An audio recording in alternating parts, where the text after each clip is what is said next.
Thank you so much. I'm glad to be here.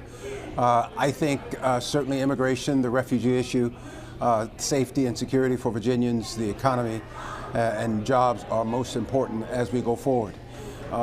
Underscoring all of that, I believe the interpretation and enforcement of our Constitution.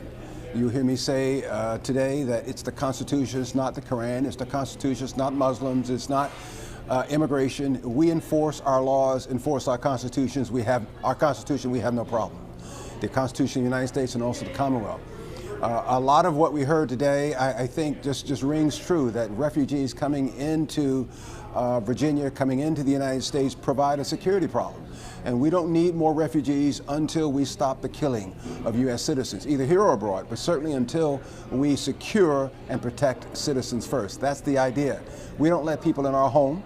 We don't let people in our communities until we know who they are, that they are no threat to our loved ones, they are no threat to our children, no threat to our communities. And that's the same thing I think that we need to do in this particular situation. That's all of what we heard. I will venture also to say that sometimes we are the architect of our own disaster.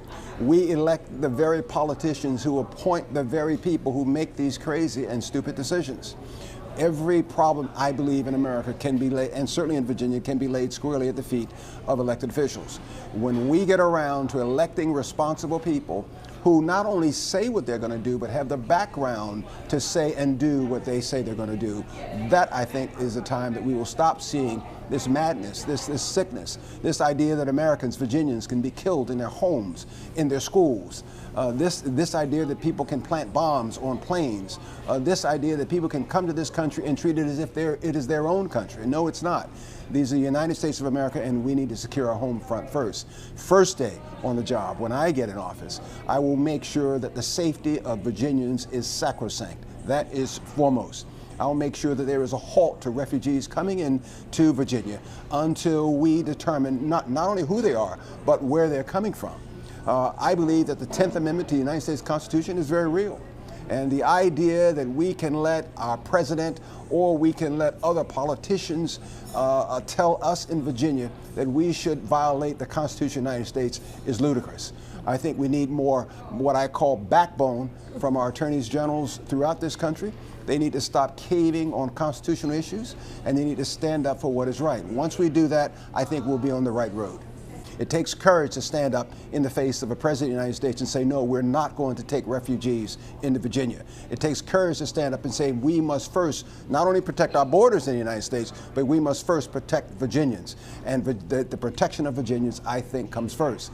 And I certainly think that it takes courage for an attorney general to go to the General Assembly and say, this is what the Constitution stands for, and we are not backing down from this particular position. Listen, the AG represents the agencies, the boards, the commissions, the universities. How can you represent? Because representation is indoctrination in a sense, because you're telling them this is what the Constitution is, this is what my belief is. How can you represent these agencies and boards and commissions if your own faith in the Constitution is out to sea? No, we need to begin with people who not only say what they're going to do, but who have the background to do that. And I think my record speaks for itself. Listen, I didn't do these things thinking, oh, I didn't go to the Marine Corps, in Navy JAG, become president on the board or the boss list or chairman of nearly every organization I've ever belonged to. People believe those things in me, but I did that because I felt it was right at the time. We need people in office who have the background to do what they say they're going to do, and I believe I have that background. My record speaks for itself. I stand on it.